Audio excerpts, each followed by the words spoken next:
Live. Everywhere. On netrootsradio.com.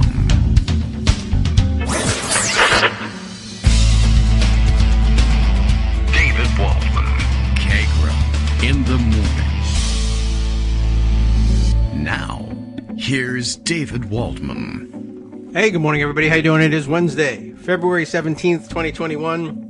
We're ready for another show. We're ready for, I don't know, a new winter storm. How about that? I at least have that on the calendar for today.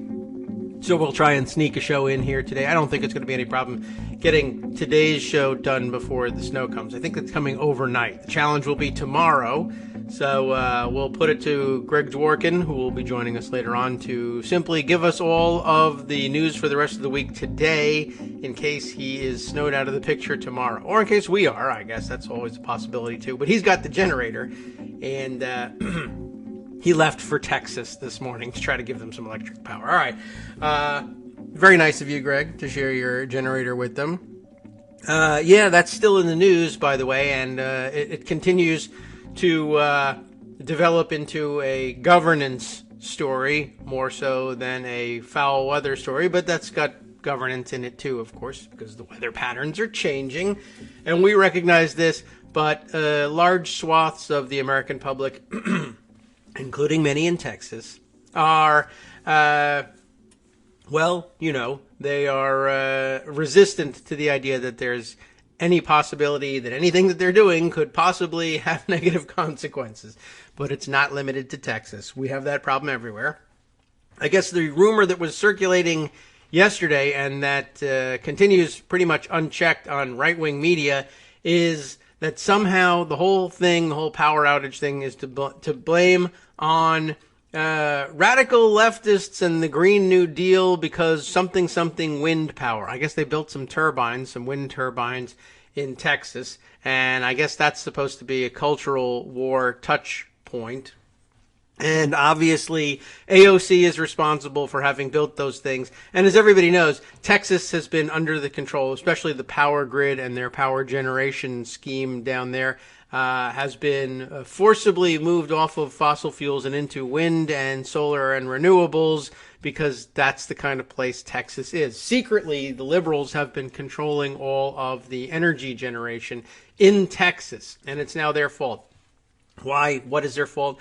The storyline is supposed to be that the wind turbines failed during this winter storm, and that's why nobody had any power. They were all supposed to be relying on the wind turbines, and the wind turbines let them down because, as we all know, it's a very easy thing to believe, right? In the storm winds, that's when wind turbines don't work, right? I mean, I don't know. That was supposed to be, really, honestly, that was supposed to be the story that we believe. There's some nuance to it. They were trying to throw in there that, what really happened is that the cold temperatures and the ice froze the turbines up. Those furiously spinning turbines that would be going, I guess, guns blazing, to use I suppose the Texas term for it, during high winds in the storm, iced over, even though they were producing tremendous amounts of friction, et cetera, et cetera. Some of them did apparently freeze. They had some freezing problems, but not most of them. And the charts that I've seen, if you care about like facts and stuff, as it turns out, because who would know? Who would have guessed that in a big windstorm, wind turbines would be producing at above what was, I guess, above 100% of the expected production levels at the time. Whereas the cold weather apparently also adversely affected, and did so to a much greater degree, the fossil fuel generating plants, and of course, actually, even one of the nuclear power plants had a freezing problem.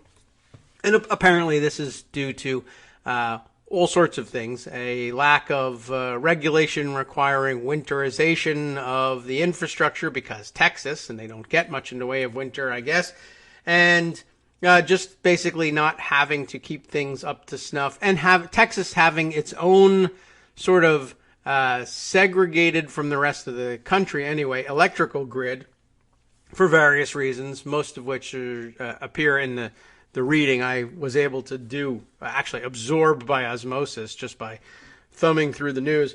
is that, well, these things are driven by, well, like most things, driven by the profit motive of the power companies, et cetera. I don't know whether that's really what drove the decision to sort of build their own unintegrated power grid, but whatever the reason, apparently they haven't really kept things up down there, and weren't able to transfer power to places that needed it from places that could spare it, which I guess explains how Greg can't get his excess electricity from his generator down there to them, well, at least partially.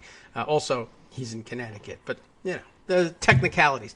Anyway, an interesting day to watch that develop.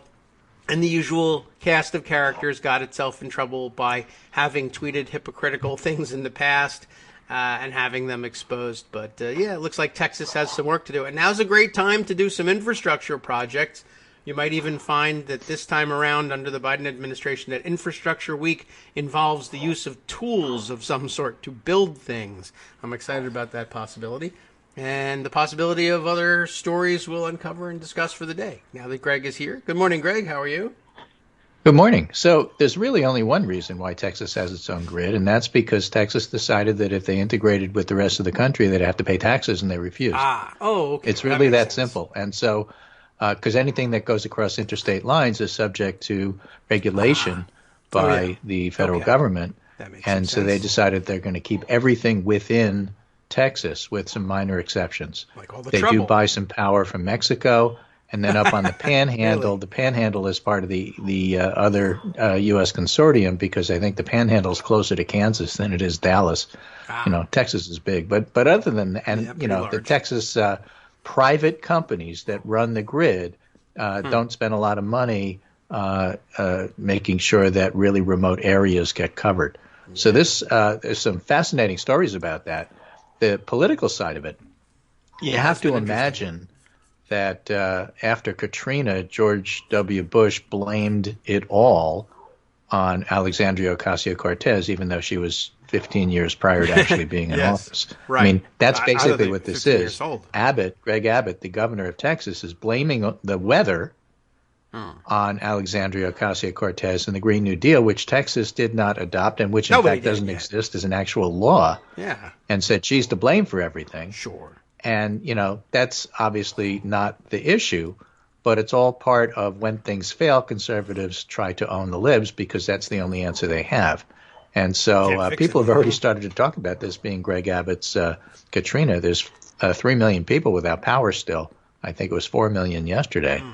And part of the problem is that there's an eastern grid and a western grid, and I guess the Rocky Mountains separates them, and that evolved over time, and it really got to be a bigger consortium after 1965 when you may recall, I certainly recall, there was a big power outage in New York City, and the East Coast went dark. And so things have evolved since then at the federal level, but Texas refused to be part of the rest of the United States when it comes to power because they simply did not want to be regulated and pay taxes. And it's interesting because all of the secession talk has kind of dried up, frozen over during the snow thing because all of a sudden they need the rest of the United States. So Abbott is blaming it on the libs, and in fact, it's Texas's own fault. So here's a piece from the Associated Press, a complete bungle. Texas energy pride goes out with the cold. Yes, you mentioned people like Ted Cruz with old tweets castigating California. Right. People like to pick on California if you're conservative because they do everything wrong, and look at us, we do everything right. Yes. But the AP says anger over Texas power grid failing in the face of a record winter freeze mounted Tuesday as millions of residents in the energy capital of the U.S. remain shivering with no assurance that their electricity and heat out for 36 hours or longer in many homes, and I know exactly how that feels, that's why we have a generator, would soon return or stay on once it finally does. Yes. In all, between 2 and 3 million customers in Texas still have no power nearly 2 full days after historic snowfall and single-digit temperatures. Now, what happens is, when that happens and it gets really cold, there's a surge in demand for power. But if you're not built for cold weather because the federal government told you to and you said, I don't have to because I'm not regulated by you, Don't do that. then everything freezes and you're not prepared for it. And then you cannot increase power demand to meet, power supply to meet the demand. And so then you have blackouts. Yeah. And essentially that's what happened. And as the AP points out, making matters worse, expectations that the outages would be a shared sacrifice quickly gave way to a cold reality. Pockets in some of America's largest cities, including San Antonio, Dallas, and Austin, were left to shoulder the lasting brunt of a catastrophic power failure, and in sub-freezing conditions that Texas's grid operators had known was coming. Oh. The breakdown sparked growing outrage and demands for answers over how Texas, whose Republican leaders as recently as last year taunted California over the Democratic-led state's rolling blackouts, failed such a massive test of a major point of state pride, energy independence. And it cut through politics as fuming Texans took to social media to highlight how their neighborhoods froze, but downtown skylines glowed, despite desperate calls to conserve energy. And a lot of those downtown buildings ought to have been closed during the storm, too. Yeah, absolutely. By the way, speaking of, I guess, sort of downtown buildings and failures and all sorts of things like that, the breaking news, the Trump Plaza Casino in Atlantic City, I guess, like right now, is being imploded. So, you know, just sort of a metaphor alert.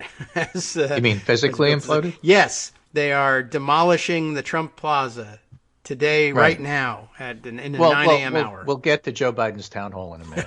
But, you know, in the meantime, because, you know, he basically said, look, I'm sick of talking about this guy and we don't have to.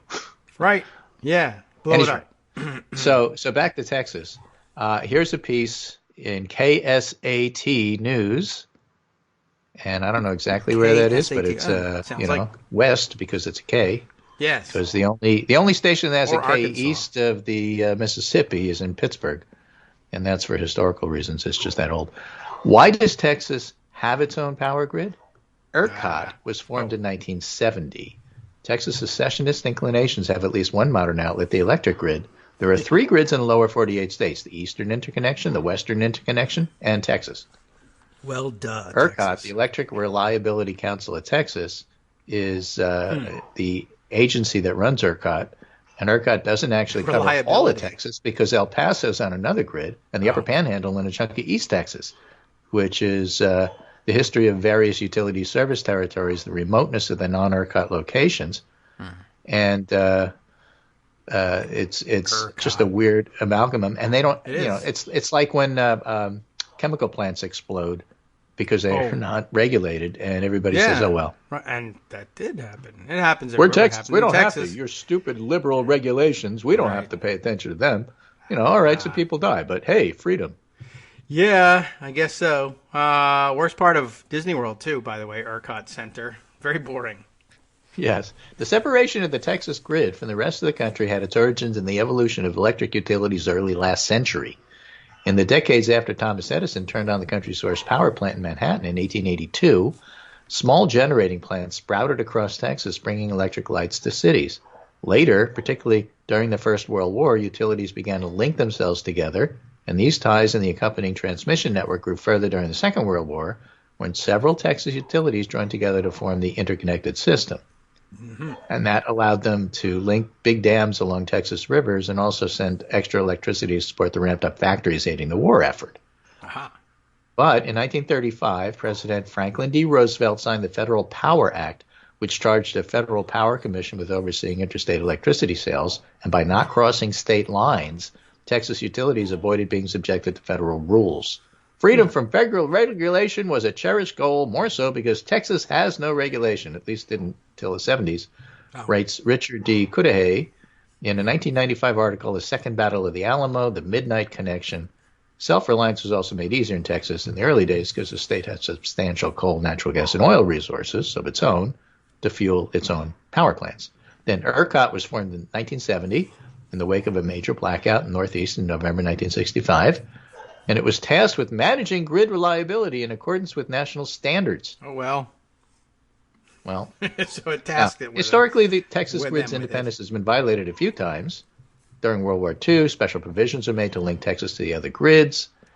And in 1976, a Texas utility, for reasons relating to its own regulatory needs, deliberately flipped a switch and sent power to Oklahoma for a few hours.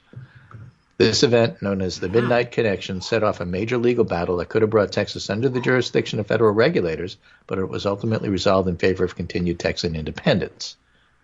And so it's not completely isolated from other grids. They just don't use the connections.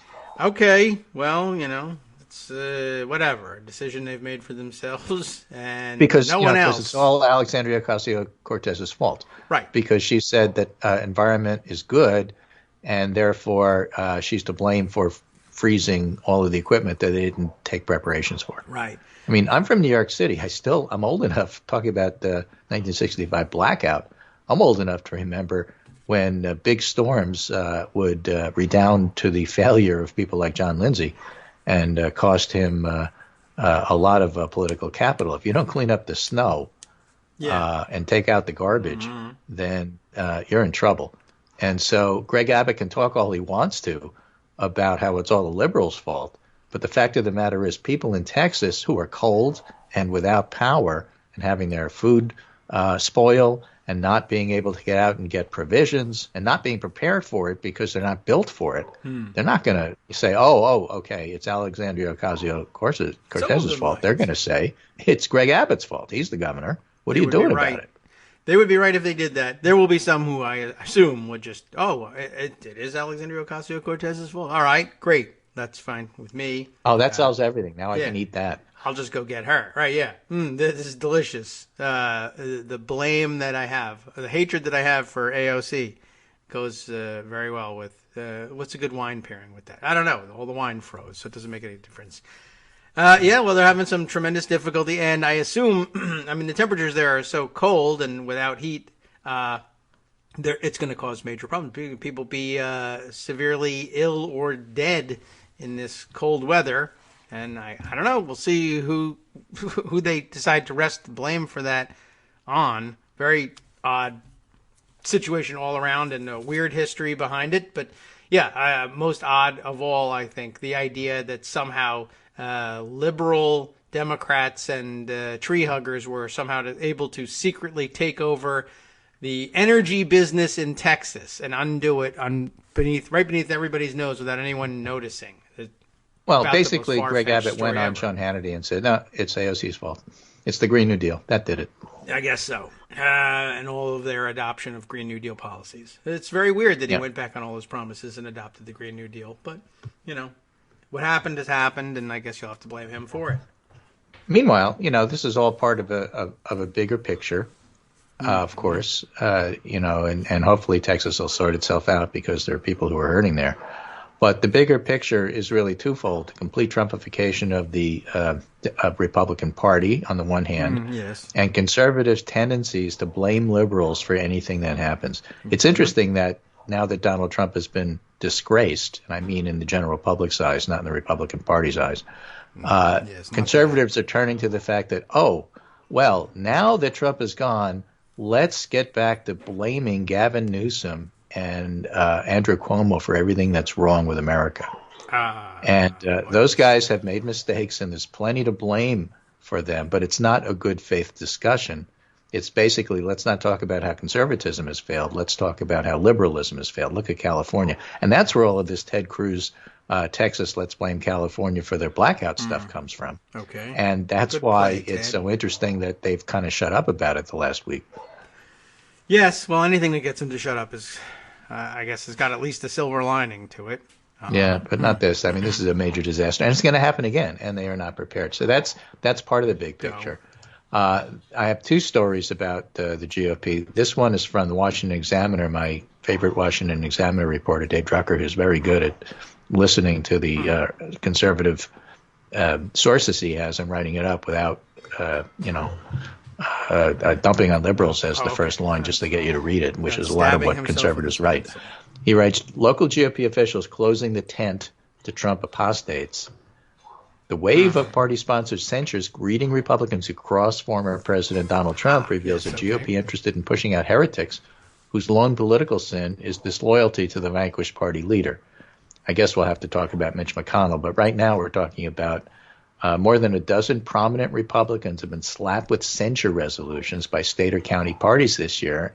Most were rebuked for voting to impeach Trump or to convict the former president at trial.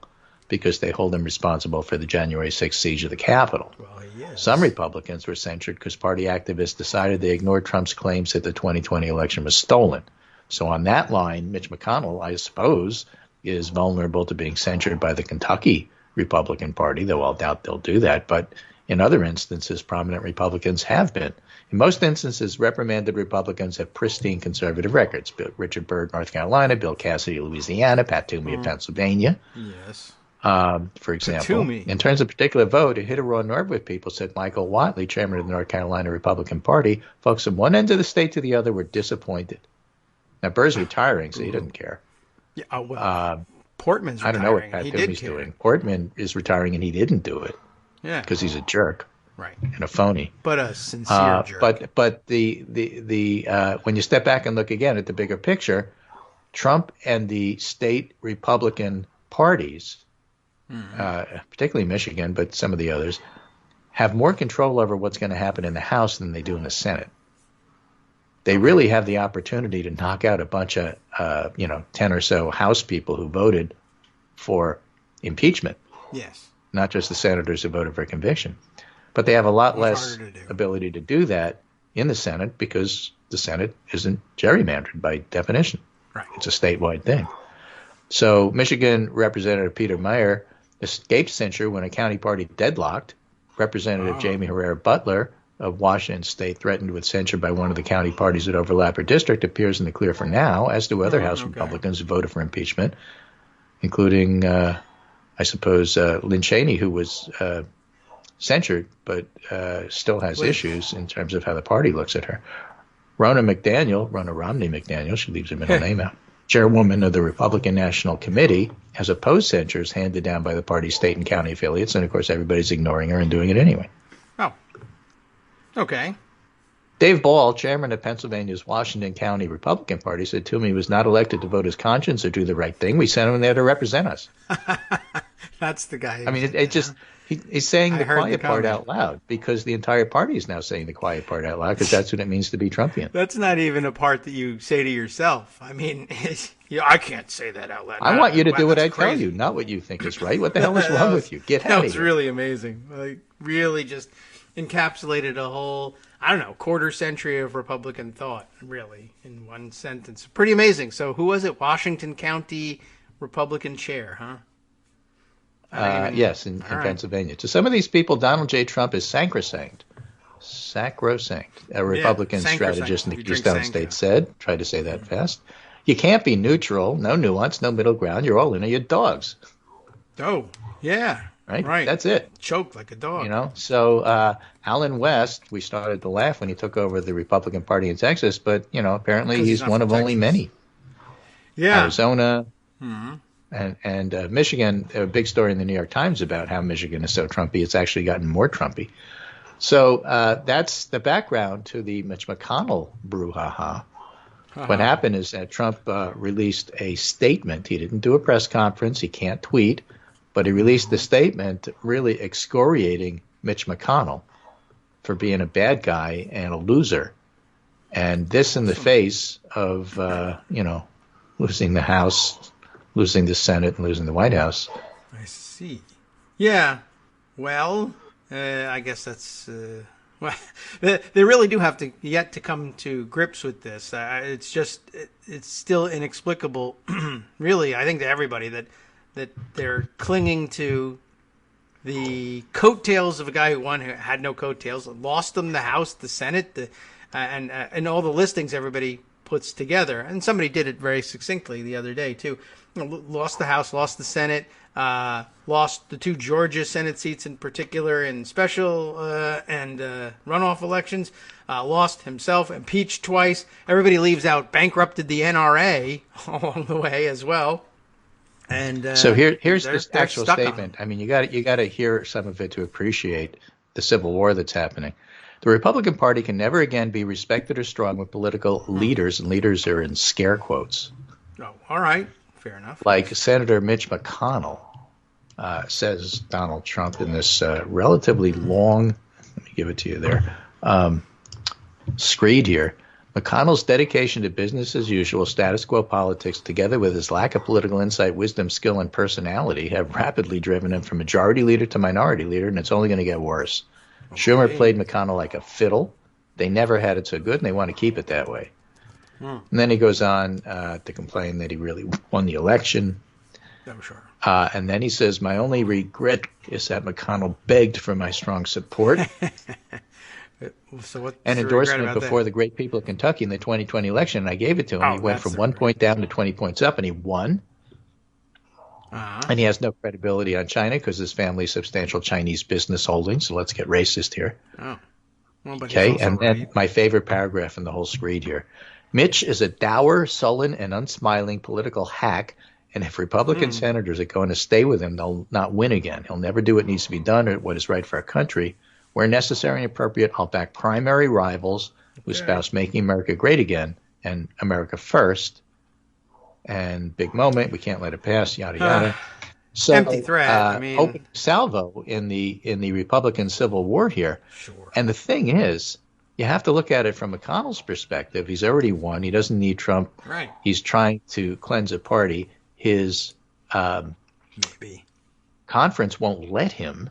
Right. Ron Johnson publicly said, if I have to choose between McConnell and Trump, obviously I'll choose Trump. McConnell's in trouble if he keeps pushing this sort of stuff. And at the same time, you have to think that Mitch McConnell made a huge blunder in not voting to impeach. Because it brought his conference along and actually convicted him. Yeah. He would have done a lot to defang Trump, and he didn't, and now Trump's going after him. And so, if you take a shot at the king, you best not miss, kind of thing. Right, and he's also gigantic. It's very difficult to miss him. So, I'm just saying that's just the truth. It's interesting. I don't miss him at all. That's right. Right. Hardly any of us are missing him. That's absolutely right. We'll be back in 2 minutes. Hi, it's me, David Waldman, your host for Kagro in the Morning. I have good news to report. Many more listeners like you are making critical contributions that keep our show on the air. Makes good sense, of course, and patreon.com, Patreon.com, makes it simple. Now you can make easy, secure, recurring monthly contributions to support our show. Patreon.com/KagroX gets you straight to our donation page.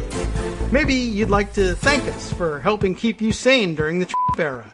Maybe you're looking forward to in-depth explanations of what's going on in the Biden administration.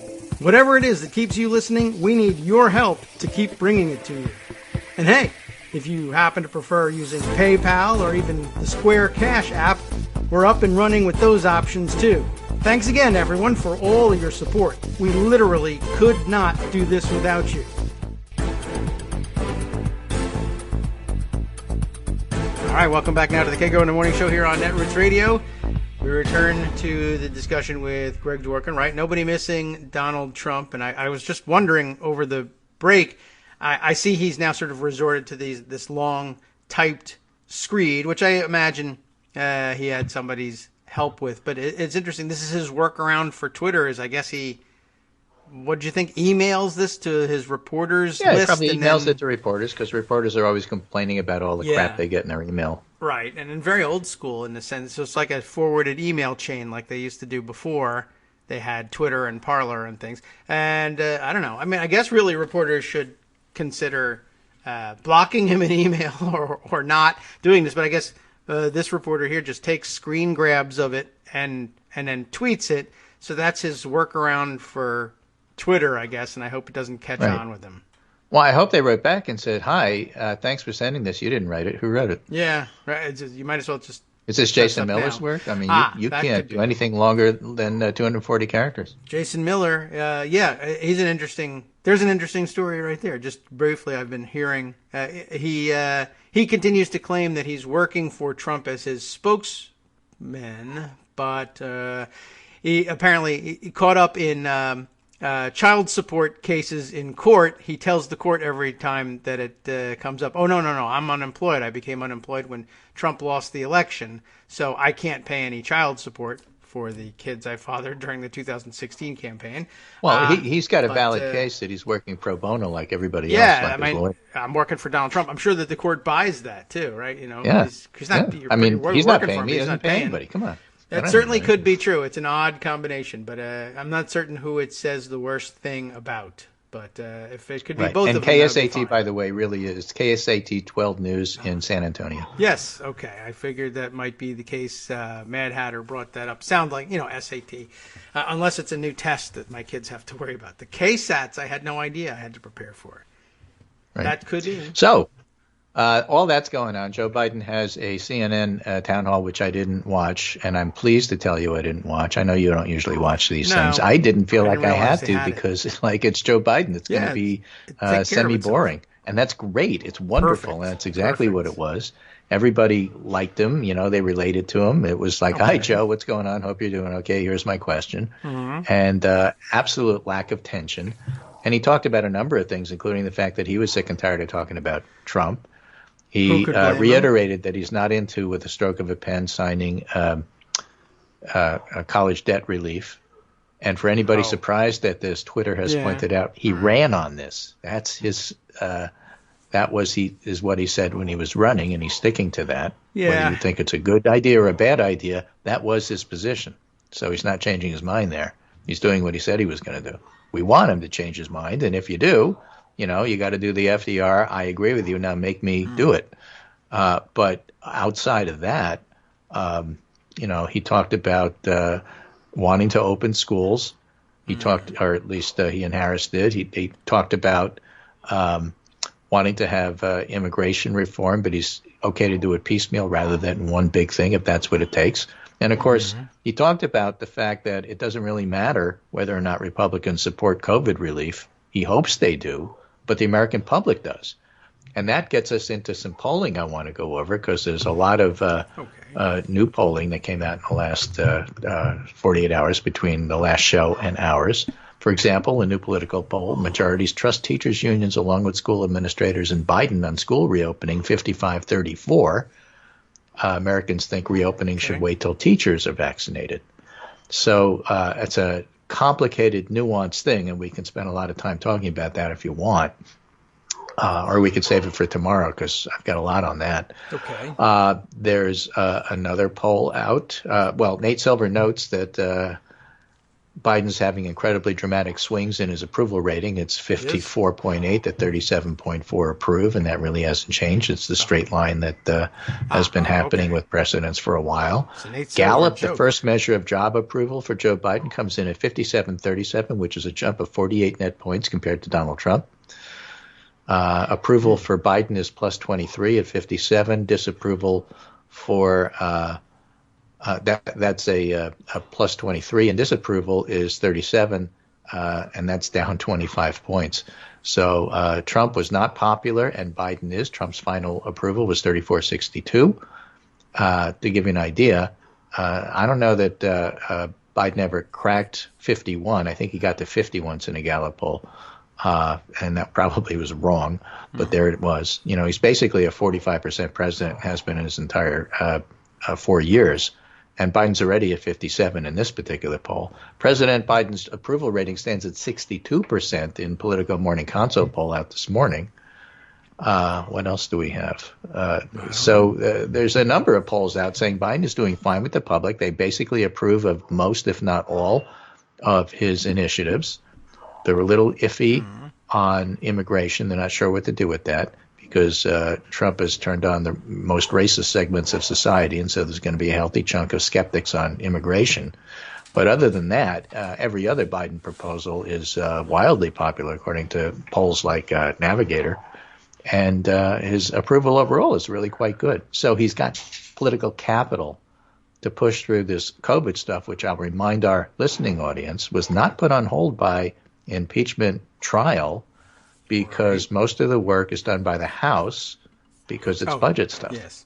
Right. So they have progressed rapidly through it, and I guess they'll be ready to hit the ground running when they return to hit the ground, I guess, here in D.C. So we'll see how quickly that moves. Speaking of which, I think there's also some rapid movement reported on the possibility of putting together some sort of investigatory commission for the 1/6 insurrection that modeled on the 9/11 Commission. Yeah. And by the way, one last poll just to throw in there before we right. get to that. ABC News Ipsos, 58% of Americans say Donald Trump should have been convicted. Okay, well, they're right. So the House Smart managers Americans. did their job, in other words. Yeah, they did very well, and I guess now the unanswered questions, or I guess the unaddressed issues, moved possibly to the commission stage, And possibly the to the courts. roll with it. Yeah, that's true too, and it's already begun in the courts. They don't have to wait for anything there.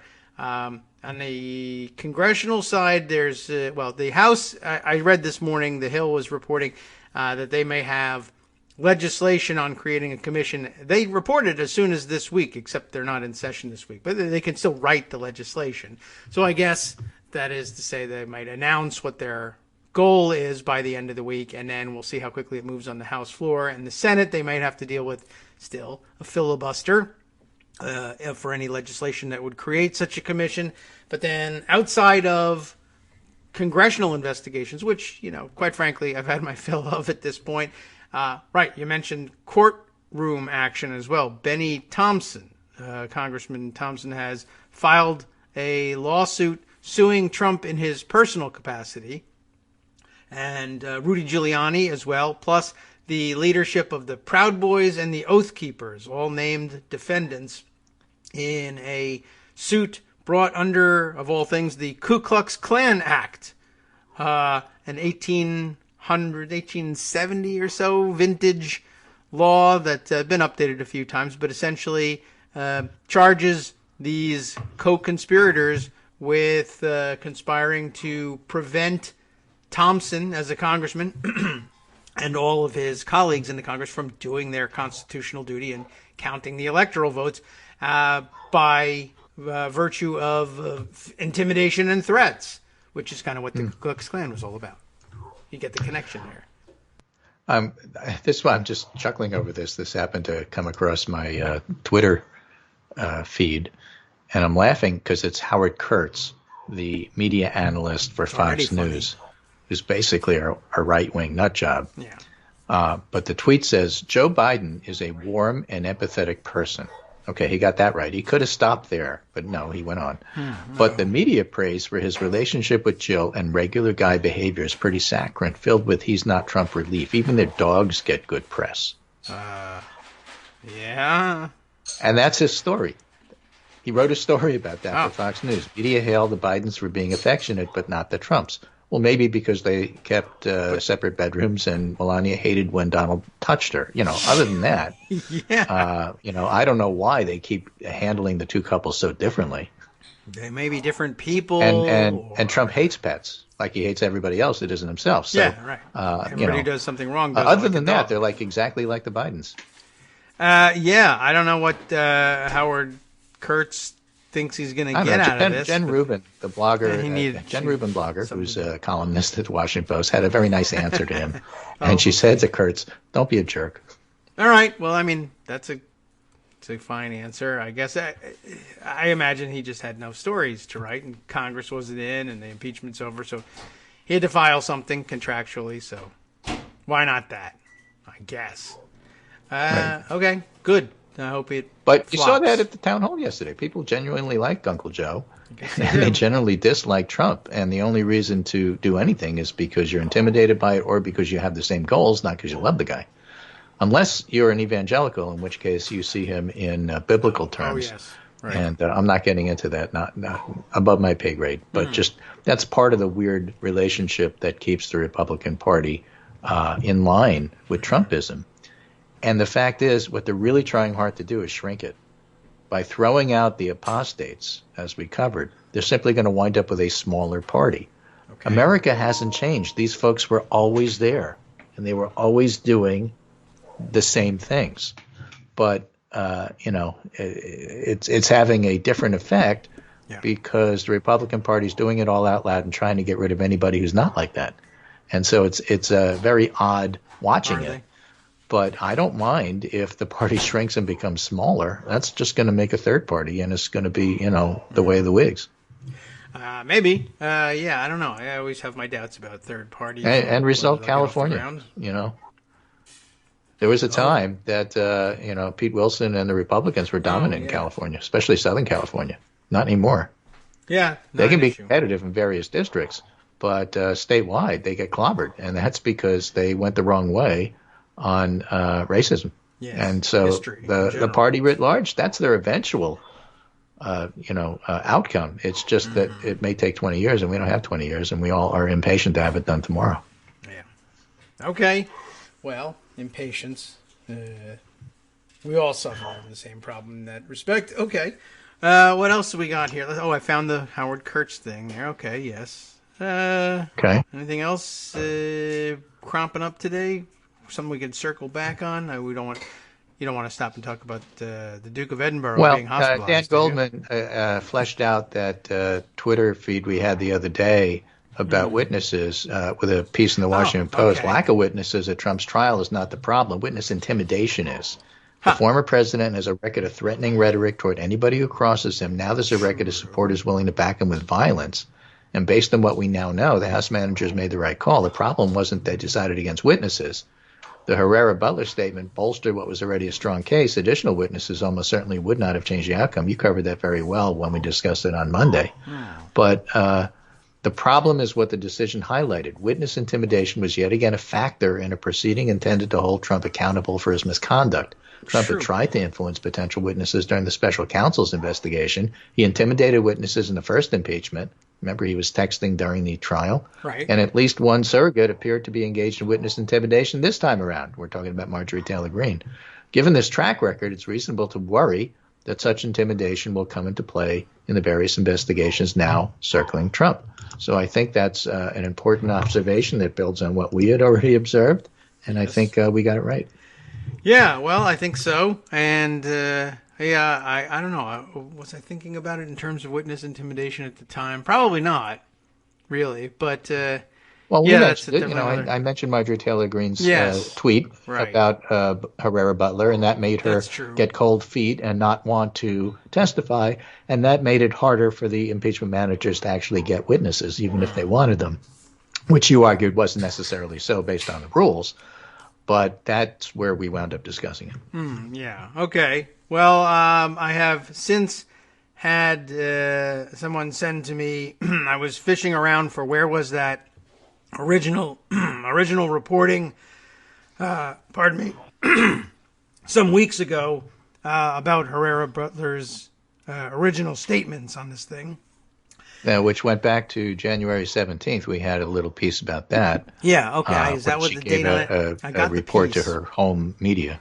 And, so I've got a hold of the piece, but the original date wasn't on it. So it didn't really help me determine when it was printed, but I do at least have the piece in hand now from, where was it? I'll see if I can dig it up. But without the date on it, I mean, that was really the part that I needed. But wasn't there. Okay, yeah. The one I sent you on Monday was January 17th. Oh, okay. Oh, did you send one? All right. I must have missed that original dated one. But okay. Well, that makes more sense. For some reason, this print of it that I have just says updated February 13th. Well, thank you very much. One piece of information I actually needed was the original date on which you ran this story. That's what I was looking for. Okay, 17th. How did that just not make it to the national media? I don't know. I guess nobody was reading the daily news. Nobody was reading the local papers. Yeah, I guess that's it. Yeah. Wow. I mean, that's pretty amazing. But it didn't even occur to the Congresswoman to say, I may call somebody else with this. Well, again, eventually she's in the process of trying to explain to her constituents why she did what she did. She's not busy, in a position and didn't want to be put in that position by the House managers of directly attacking Trump. We just had the whole discussion about the individual local parties trying to censure folks who went too far. So, she's trying to balance all of that. She just avoided censure. And I think had she been more aggressive about trying to get Trump impeached, she would have been censured. Yes. And if you're a local politician running to reelect, you'd like to avoid that. if you're not a senator with their own brand. Yeah, that's true. All right. So she may have had her hands full here. All right. Well, they're also not doing me any favors by telling me the full name of the paper. I guess the name of the paper that I have here is the Daily News. Daily News of what? Where? I don't know. They might tell you on their website. They might after not. I get off the air, I'll try to find that. All right. What I have. But anyway, No, that's what I have for today. There's a little of this, a little of that. All right. And I think that the big picture now is Biden moving toward trying to get his stuff passed, his cabinet appointed, and all the other stuff that you have to do when you're president. So I'll look forward to that, and I agree with him, kind of getting sick and tired of talking about Trump. Yeah. So we'll talk about all this other stuff. But I don't mind talking about the self-destruction of the Republican Party to the extent Trump is involved. So, Right, or the destruction of his properties to the extent that we have video of it, which is now circulating. I like that as well. Right, metaphor, simile, and, actual. Here we go. I found it. And thanks to Linda Chapman for sending me the Daily News article. So I've got that in the Daily News. Folks who are listening, you might consider putting your location somewhere on your website. I'm going to have to look at the weather section just to figure out. I mean, they're from Washington, but where? All right. So the weather it gives me is Longview, Washington. So I usually look at the real estate section to figure out where the paper is when they don't tell you. I see. Okay. Well, in the online version of that is right up in the corner. You can usually find the weather and say, all right, well, whose weather are we talking about? Okay. Longview, Washington. So that is either where the Daily News is from or where Linda's from. I don't know which. Whichever. Anyway, that's the story for today. We'll be back tomorrow. We'll talk about some other stuff because I think stuff will happen. It always does. But in the meantime, take care. Prepare for weather. We're going to get another storm. We didn't have the ice storm. It got warm, but everything there is freezing now because it's cold. And so we'll have to be careful. And again, I can't send any electricity with a generator to Texas because that would mean they'd have to pay taxes. So they'll refuse it. So I'd like to power Austin, but they won't let me. Okay. All it takes is paying your fair share of the whole thing, pulling your weight, as they say down in Texas. But I guess they're not going to do it. Yeah, well, fine. The whole Texas power stuff is all hat, no cattle, as they say. Yes. Take care, and I'll talk to you tomorrow. Okay, very good. Hopefully the weather holds out and doesn't destroy our infrastructure and ability to do that between now and then. All right, so I mentioned briefly, and I guess we could have continued to discuss that, but let's throw this out there so we can talk about it a little bit more now, and then see what develops tomorrow. I mentioned the lawsuit being filed, and for the longest part of yesterday, all I had was the actual pleadings in the lawsuit, which are a lengthy read, but a very well-told narrative. They seem to have sewed it all up together in a clear and easy-to-follow narrative. But again, Benny Thompson, who I believe is he from Mississippi, Benny Thompson? Let me just make sure about that. Yeah. Okay. So we got that called right. So it's Benny Thompson in his personal capacity, as opposed to in his official role as a member of Congress. Although that the injury, happened to both of them. But it's interesting that this is all being done in personal capacity versus also in personal capacity Donald Trump, who used to be president of the United States, but now addressed at Mar-a-Lago, 1100 South Ocean Boulevard in Palm Beach, Florida. Rudy Giuliani as well, plus I guess to the extent that they have a corporate leadership, they do. They're an LLC. The Proud Boys International and the Oath Keepers, both addressed as, or all four addressed as plaintiff or defendants rather, in this lawsuit. And I guess by the middle of the afternoon, we finally got a write-up of what was going on over at Daily Kos. I mean, I think it caught a lot of people by surprise, the filing of the lawsuit. But Lauren Floyd wrote this up for the front page over at Daily Kos. Direct, intended, and foreseeable. That a quote from the filings. Democrats file suit to hold Trump accountable for Capitol riot. Are there more than just Benny Thompson in this, or are others threatening to do the same, or are they going to join Thompson's suit? Let's see what she has for us here. Republican enablers may have let former President Donald Trump, may have let him, get away with inciting a deadly Capitol riot. but his recent impeachment acquittal isn't squelching the seemingly endless and much-deserved flood of lawsuits against Trump. The NAACP, Representative Benny Thompson of Mississippi, and the civil rights legal firm Cohen, Milstein, Sellers, and Toll filed a suit against the former commander-in-chief Tuesday in federal court. In the suit, the advocates allege that Trump, also his personal attorney Rudy Giuliani, and the hate groups Proud Boys and Oath Keepers conspired to incite the march to the Capitol to disrupt by the use of force, intimidation, and threat. That a quote not only from the complaint, but I guess mirroring the language of the statute that they're leaning on here. By the use of force, intimidation, and threat, Congress's certification of President Joe Biden's Electoral College victory. The insurrection at the Capitol did not just spontaneously occur. It was the product of Donald Trump and Rudy Giuliani's lies about the election. Joe Sellers, a partner at Cohen Milstein, said in a news release announcing the lawsuit, "With the Senate failing to hold the president accountable, we must use the full weight of the legal system to do so. The judicial system was an essential bulwark against the president during his time in office, and its role in protecting our democracy against future extremism is more important than ever." Trump urged the march to the Capitol during his Save America rally on January 6th, and an insurrection that left Capitol Police Officer Brian Sicknick dead, reportedly hit with a fire extinguisher, followed. Apparently there's some rising controversy about that. And the official autopsy, apparently the report not yet out, not yet laying the blame anyway, with certainty on what instrument it was that led to his death. But he is dead. We know that much, and would not have been but for the attack. And that's really all you need to know to move forward with a case like this. Anyway, more than a dozen other police officers were injured. 3 people died in medical emergencies, and 1 rioter was shot and killed when she attempted to breach the Capitol, or in this case, she had already breached the Capitol, when she attempted to breach the Speaker's lobby directly outside of the House chamber. Thompson, the NAACP, and Cohen, Milstein, Sellers, and Toll cited the Ku Klux Klan Act of 1871 in their lawsuit, which is intended to protect against conspiracies through violence and intimidation that sought to prevent members of Congress from discharging their official duties. Sounds like it's pretty well suited to this suit, as a matter of fact, just since those are the words I've got to work with. It's well suited, and it's a lawsuit.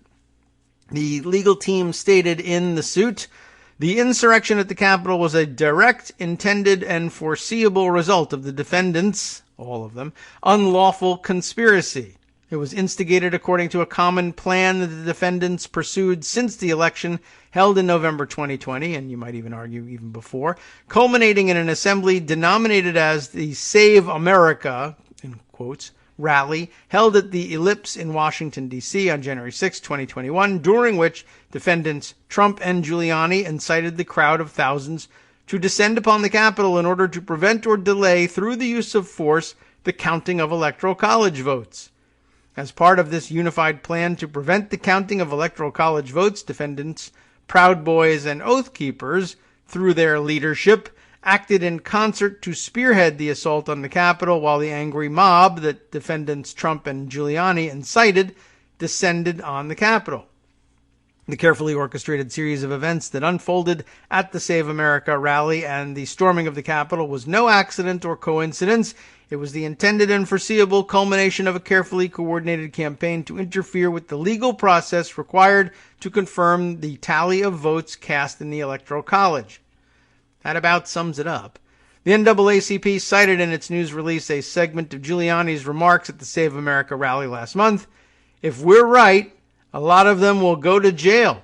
So let's have a trial by combat," the unscrupulous attorney said. That's what Giuliani was all about that day. Of course, they weren't right, and a lot of us won't go to jail. A lot of you will, and trial by combat makes no sense in that context whatsoever, except as an incitement to violence. So, problematic for stupid Rudy.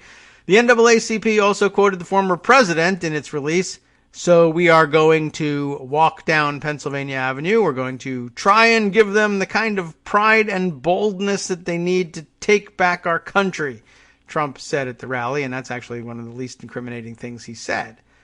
Whatever. Let's see. Embedded in the piece at this point is the tweet of Brent Black, noting that 1 hour before MAGA stormed the Capitol, Trump was laying that out and talking about walking down and that he would be with them, et cetera, et cetera. And that was a lie, too. But Brent here saying that this particular quote, for whatever reason he chooses as the specific incitement to the riot. I think there's others that certainly complement this one.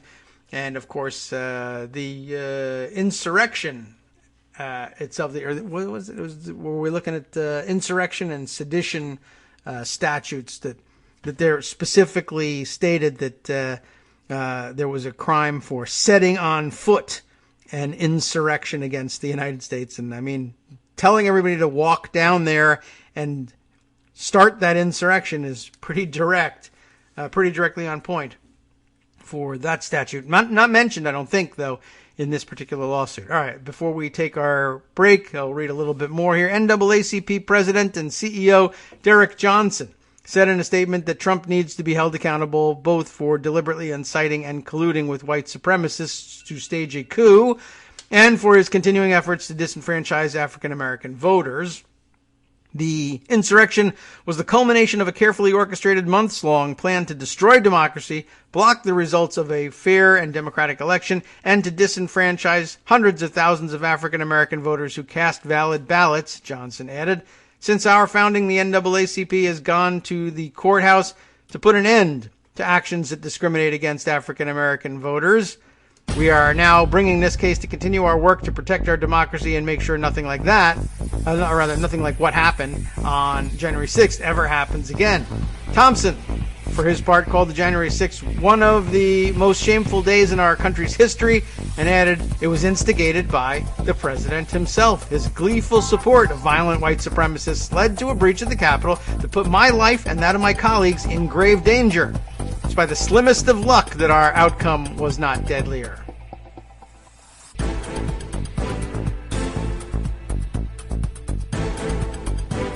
All right, welcome back now to the Kagro in the Morning Show here on Efforts Radio.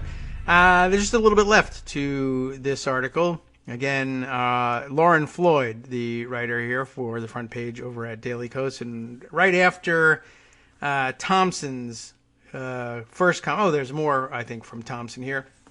Again, we left off with his comment, it was the president's gleeful support of violent white supremacists that led to a breach of the Capitol that put his life and all of his colleagues' lives in grave danger. And I'll get the last sentence right here this time. It is by the slimmest of luck that the outcome was not deadlier. While the majority of Republicans in the Senate abdicated their responsibility to hold the president accountable, we must hold him accountable for the insurrection that he so blatantly planned, Thompson added. Failure to do so will not only invite this type of authoritarianism for the anti-democratic forces on the far right that are so intent on destroying our country. Or I think I got a not in there where it didn't intend to be, as though there were a second point coming. But no, failure to do so will only invite this type of authoritarianism, I guess, again in the future to do the same thing. And I think we all kind of see that coming too. And the piece ends actually with some tweets from our everyone's good Twitter friend, Imani Gandhi, the angry black lady on Twitter, whose last name now I realize, have I got the pronunciation of it right? Again, these are things that I only read and very rarely have occasion to pronounce out loud,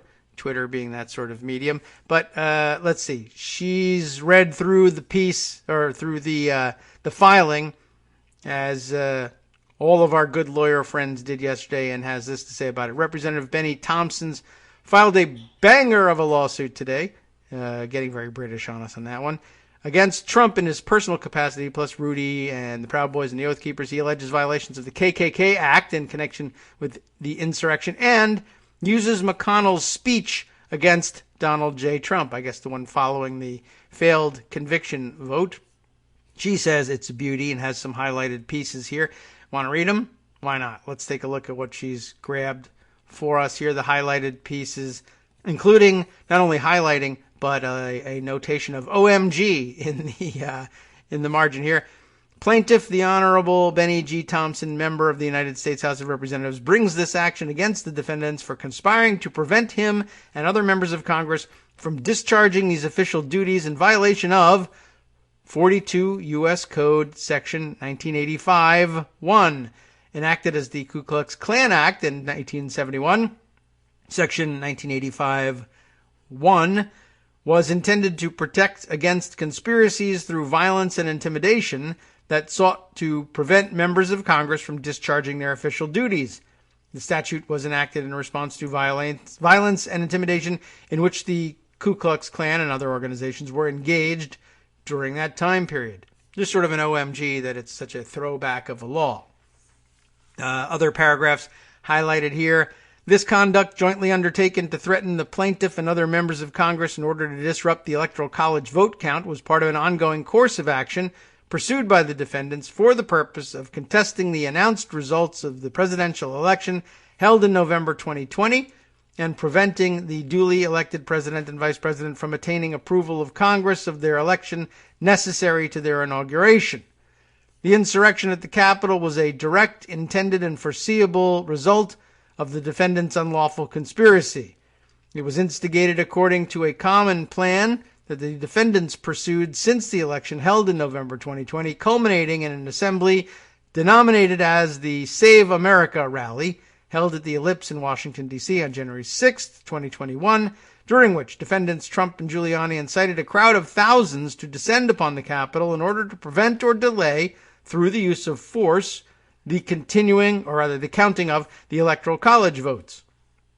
As part of this unified plan to prevent the counting of Electoral College votes, defendants Proud Boys and Oath Keepers, through their leadership, acted in concert to spearhead the assault on the Capitol, while the angry mob that defendants Trump and Giuliani incited descended on the Capitol.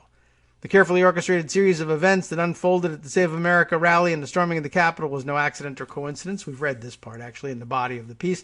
It was the intended and foreseeable culmination of a carefully coordinated campaign to interfere with the legal process required to confirm the tally of votes cast in the Electoral College. And then finally, along with a notation of whelp and LOL, we have minutes after voting to acquit defendant Trump, Senate Minority Leader Mitch McConnell gave a speech on the floor of the Senate. Senator McConnell began by acknowledging defendant Trump's culpability.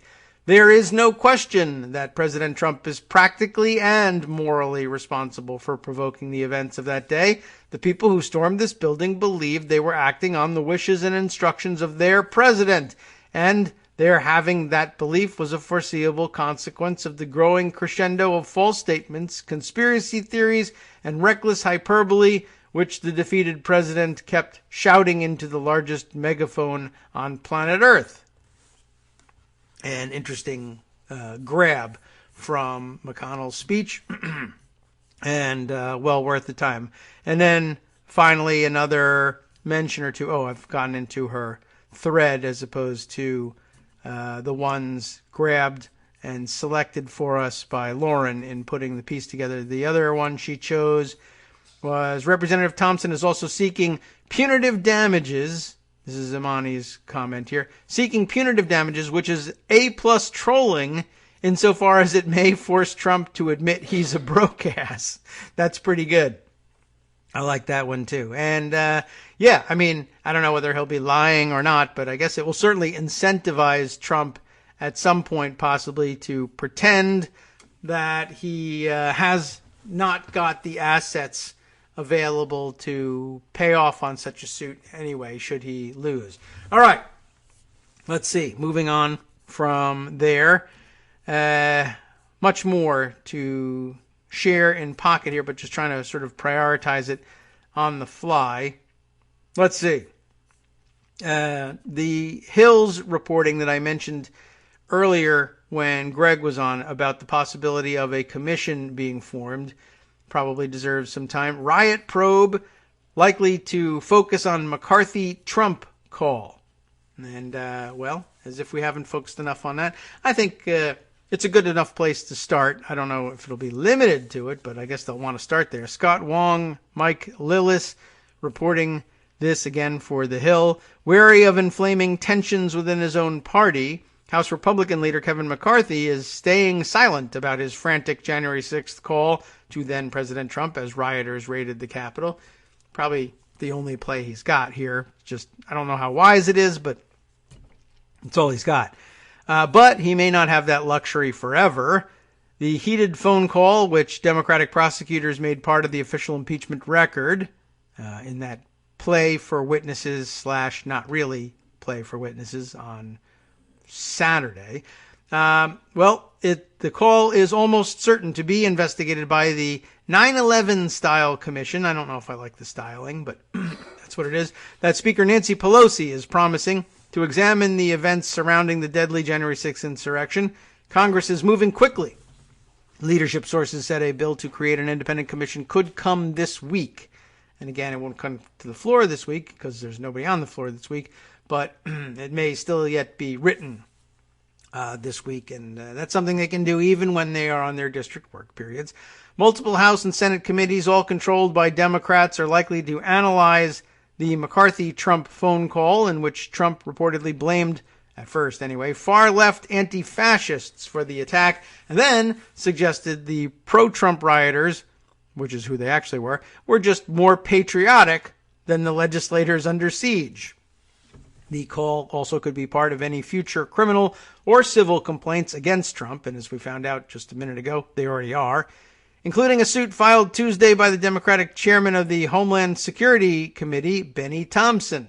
So they are aware of his suit. I guess they just haven't gotten around to reading the part where, yes, he actually includes that in his... Oh, actually, what am I thinking? I'm not certain. I didn't read all the way through the complaint myself, so I guess there's possibly some question about whether or not the phone call between Trump and McCarthy is part of the pleadings in this. But I guess I was thinking of the McConnell discussion and speech after the verdict in the impeachment trial. So that, of course, did make it in there. I would imagine that the phone call probably would be a part of the roundup. But, like I said, it's a little bit hard to tell. It's a lengthy document, not for lawyers to read through and people who enjoy reading through pleadings like that, like Imani did. She would know offhand whether or not that made it into the pleadings or not, and we could ask her. We can go to Twitter and just ask and find out. But anyway, the thought of cross-examining Kevin McCarthy just filled my heart with glee, one of the impeachment managers, Delegate Stacey Plaskett, of course of the Virgin Islands, said on MSNBC on Monday. Not that that was in the offing, but I guess they're thinking about questioning McCarthy during any commission investigation that might go forward. I don't know if I would term that a cross-examination or not, but if she really was thinking about cross-examining McCarthy, then maybe McCarthy was one of the witnesses they were considering on Saturday before coming to the conclusion that they simply weren't going to get a hold of him anytime soon, and that it didn't really matter for their case or the expected outcome of the case. The 9/11 style commission will look at the facts related to the January 6th domestic terror attack.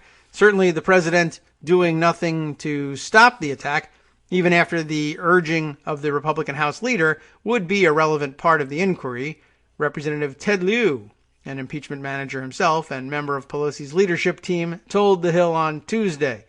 McCarthy was among the first leaders to endorse the 9/11 style commission, and he issued a statement on Tuesday. Interesting for him to decide to endorse it. And a statement on Tuesday, both amplifying that call and warning against any partisan lean to the panel. It is our responsibility to understand the security and intelligence breakdowns that led to the riots on January 6th so that we can better protect this institution and the men and women working inside it, McCarthy said. A commission should follow the guidance of Tom Kean and Lee Hamilton to be both independent and bipartisan, and to preserve that integrity, it must be evenly split between both parties, which is usually a signal that things will end in disaster of some sort. Although, I guess it worked a little bit better with the 9/11 Commission, but that was also outside of the structure of Congress, an independent commission.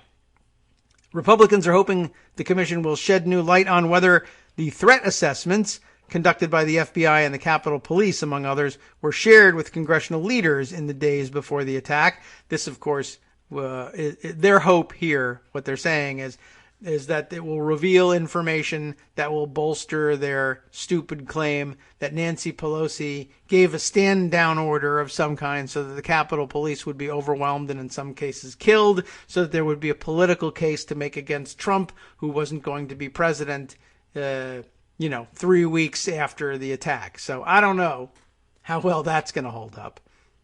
And quite honestly, it's pretty amazing juxtaposition that, we've got to have bipartisanship and independence so that no partisan influence weighs the results, but we're sort of hoping that we'll find out that Nancy Pelosi is to blame for this thing. And that's our goal for the commission, which is supposed to be so independent and bipartisan and bring America together. Okay. Well, let's see. Then the execrable Lindsey Graham gets a quote in here. I want to look at what Pelosi knew and when she knew it. See, I knew that construction was coming back. What President Trump did after the attack, and on the Senate side, was Senate leadership informed of a threat, Senator Lindsey Graham said in an interview with Fox News Sunday. The Senate reference was to GOP Senator Mitch McConnell, who was the majority leader at the time of the siege. Of course, with McConnell now under attack by Trump, I suppose you could build a case for the idea that McConnell was somehow at fault and still not feel like you were undercutting Republicans, since he's on the outs now. But I was wondering before, when they were trying to blame it on Pelosi, why don't you also, it wouldn't half the blame be on McConnell? And it might be that they're perfectly happy to put half the blame on McConnell at this point. But it doesn't necessarily mean that it would reflect any truth for them to do so. All right, back to the article here. Yet the coming slate of investigations, which promise to extend for many months, will also keep the public's eye on Trump's actions throughout the Capitol assault. Many Republicans were hoping to turn the page on the turbulent Trump chapter and unite in opposition to President Biden ahead of the 2022 elections, when both chambers are in play. New revelations about the McCarthy-Trump call infuriated lawmakers in both parties and are sure to be featured in any investigation seeking insights into Trump's thinking during the deadly attack. Bring a tiny flashlight with you when you're looking into Trump's thinking. Those call details dominated the final day of Trump's second impeachment trial after House prosecutors shocked Washington and made an 11th hour push to hear from witnesses, including Representative Jamie Herrera Butler of Washington, who asserted that McCarthy had personally told her about the contents of his January 6th call with Trump. Senators voted 55-45 to extend the proceedings and allow witnesses to testify. But moments later, it took quite a while actually, prosecutors and Trump's defense team struck a deal to avoid witnesses and instead admit Herrera Butler's 255-word statement into the record as evidence. In it, the Congresswoman, one of 10 House Republicans who voted to impeach Trump, recounted that McCarthy told her how he had called Trump during the January 6th insurrection and pleaded with him to call off the assault. During that call, Trump appeared to celebrate the rioters as he was trying to overturn the election, according to Herrera Butler's retelling. When McCarthy finally reached the president on January 6th and asked him to publicly and forcefully call off the riot, the president initially repeated the falsehood that it was Antifa that had breached the Capitol, Herrera Butler said in her statement.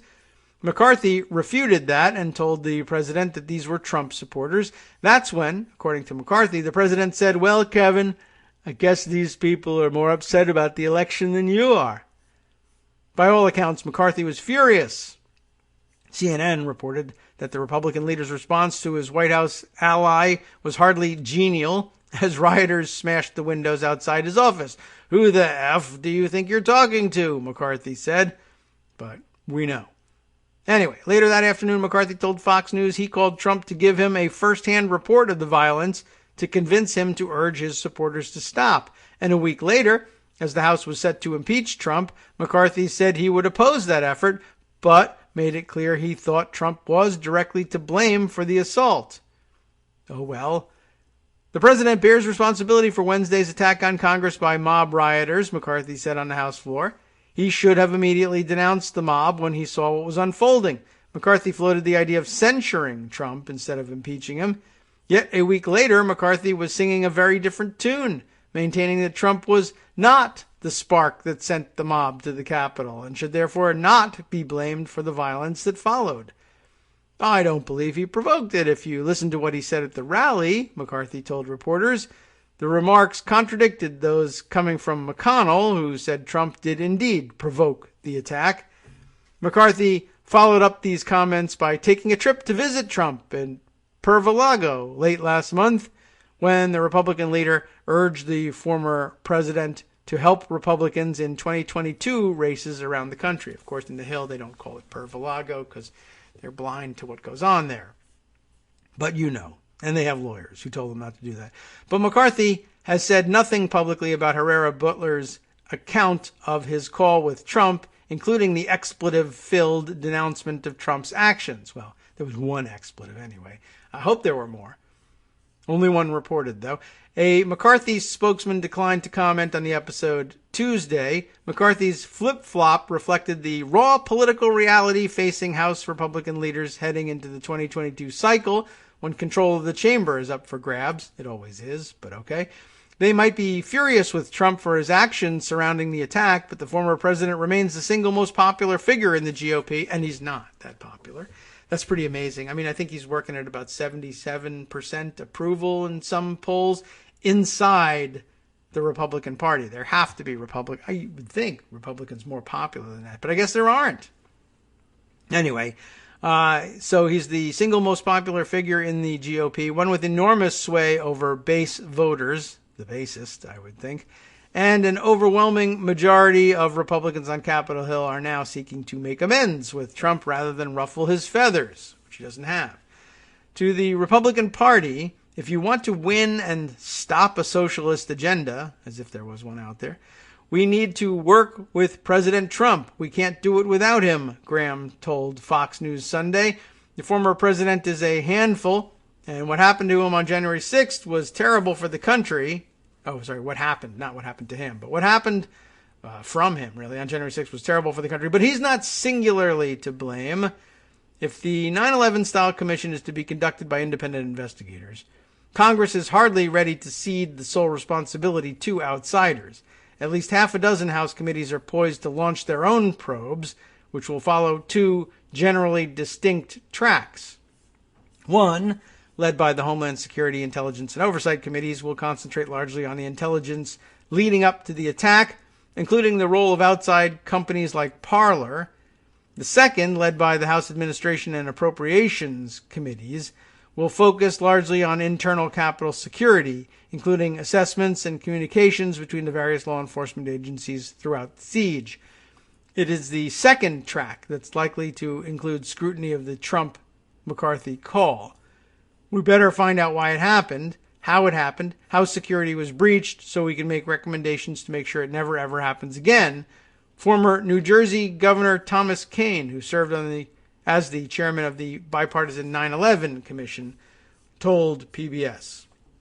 Okay, so we'll wait and see how this thing develops and what the vote wrangling is like ahead of time and what sorts of resistance this commission idea runs into in the Senate and how they get around it. That may be an interesting inflection point for the filibuster reform holdouts as well. Let's see, other things to include. Some other news from 1/6 that broke yesterday. And I don't know, something of a surprise, but then when you think about it, not really.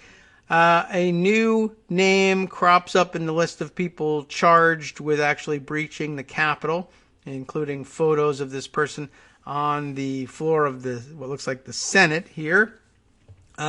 And maybe you'll recognize the name.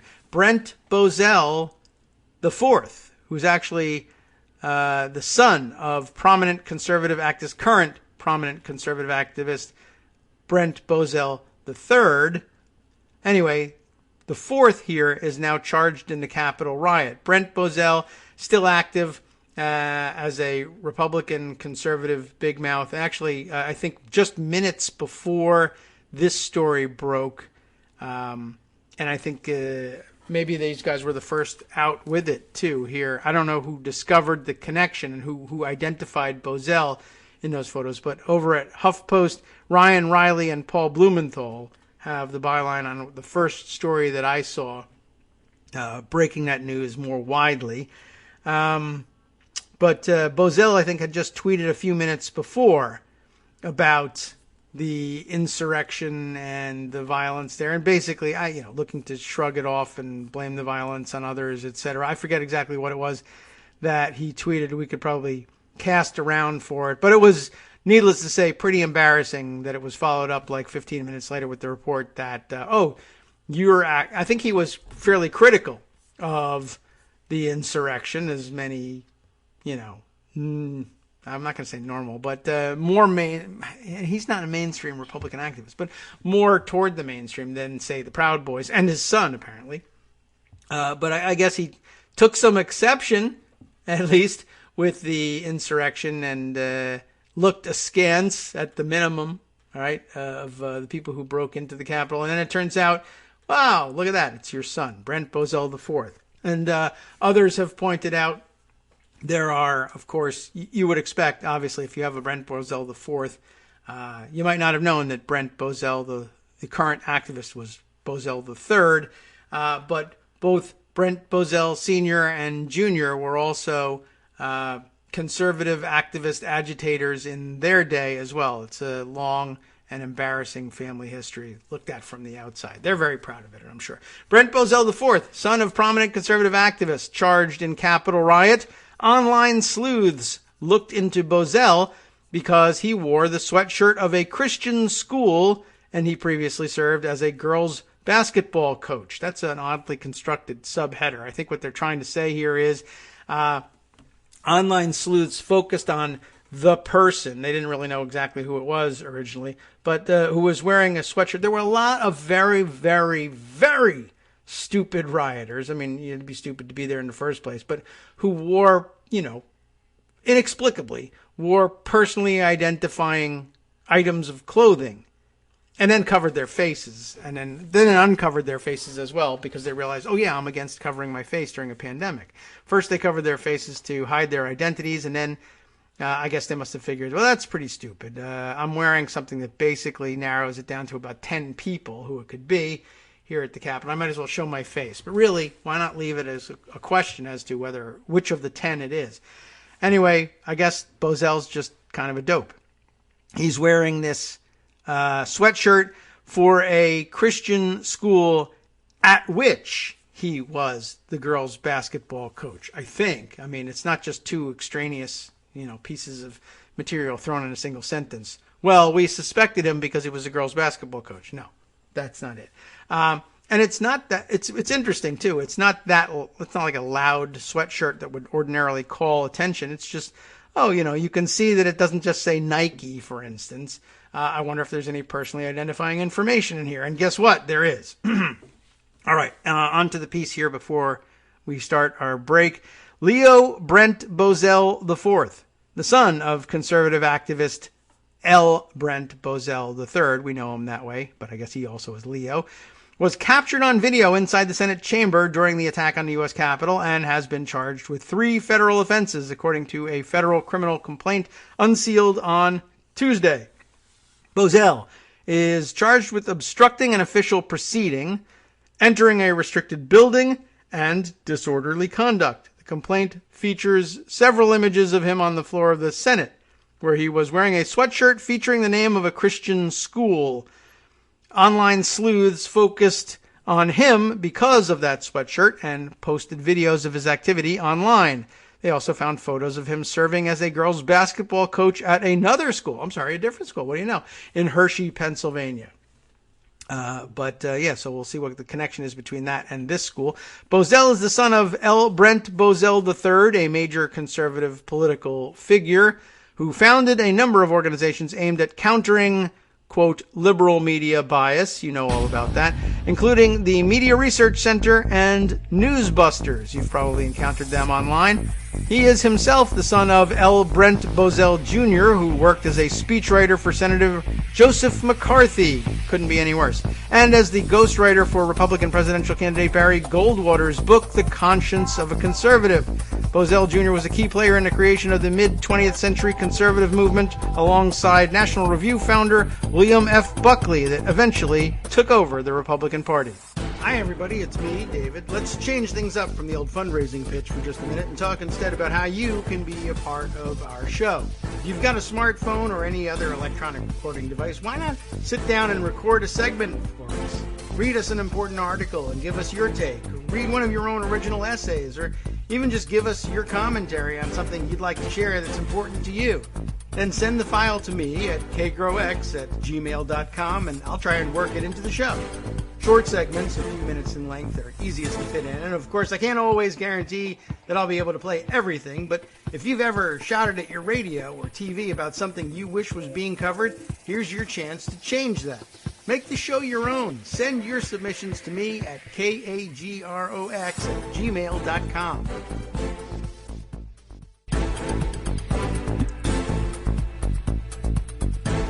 All right, welcome back now to the Kagro in the Morning Show here on Netroots Radio.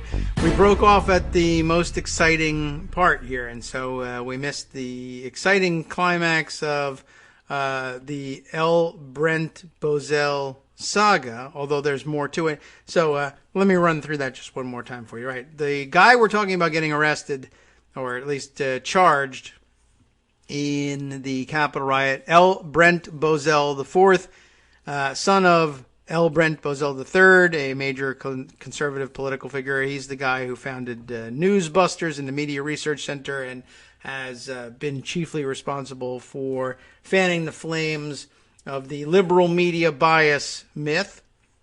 He is the son of Joe McCarthy speechwriter L. Brent Bozell Jr. That makes the guy charged in the insurrection the grandson of a McCarthy speechwriter and ghostwriter of Barry Goldwater's book, The Conscience of a Conservative. Again, this is where we left off here. Bozell Jr. was a key player in the creation of the mid-20th century conservative movement alongside National Review founder William F. Buckley, who I believe actually the Buckley and Bozell families merge in a marriage somewhere along the line as well. But key player in the creation of the mid-century conservative movement along with Buckley that ultimately took over the Republican Party. Now, the part that we didn't get to fit in before the break, he later abandoned the United States, conservatism, and democracy for Francisco Franco's pro-Catholic anti-communist dictatorship in Spain. Wow. And I wish he had taken the rest of the family with him, but I guess he didn't.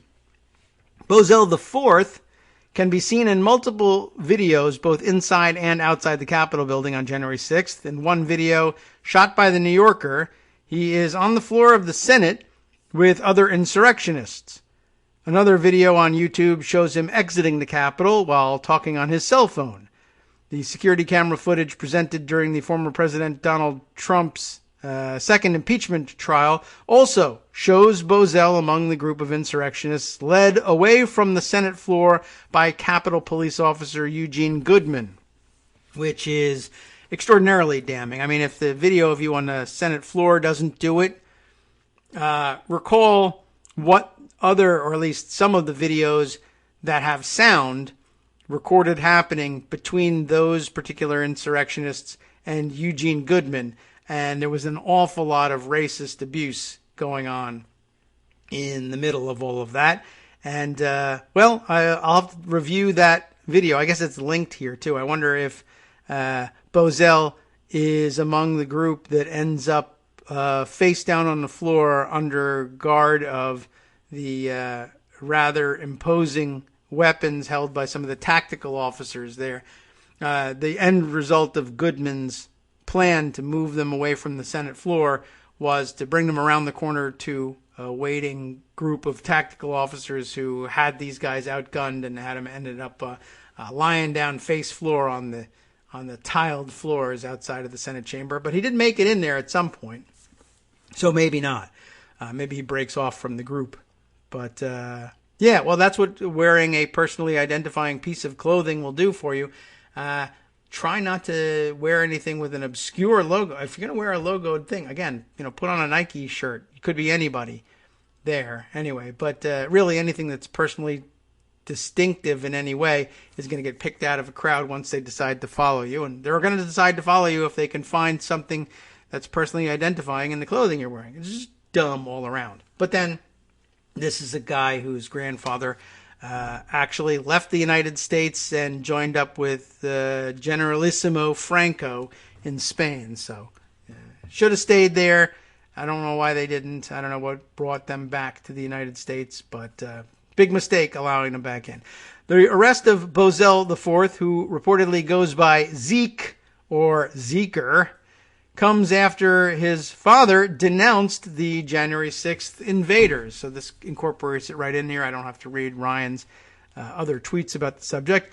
Here's one of the comments, in fact. You can never countenance police being attacked. You cannot countenance our national capital being breached like this. I think it's absolutely wrong, Bozell III said on a Fox Business show on the day of the siege. He added, I am heartsick about that element that has been so destructive and has done so much damage to a very noble cause, but the damage they have done to conservatives like me is profound. Whoops. Despite the denunciation of the insurrectionists, Bozell III also claimed that the media stole the 2020 election by failing to cover controversies related to Hunter Biden, the son of President Joe Biden. The failure that he said was exacerbated by social media suppression of those controversies. Bozell III had previously accused the media of stealing the 2012 election for then President Barack Obama. That's weird emphasis I gave it to it, like there was another Obama president, but there wasn't. The FBI's affidavit on Bozell is embedded herein. I don't know. I'm sort of curious to see what they got on him, but it's a rather lengthy document all by itself. Let's see. Oh, look at this. A correction that explains the basketball coach bit. In an earlier version of this article, Bozell IV was identified as a girls basketball coach at Hershey Christian Academy, the school whose logo was on his sweatshirt.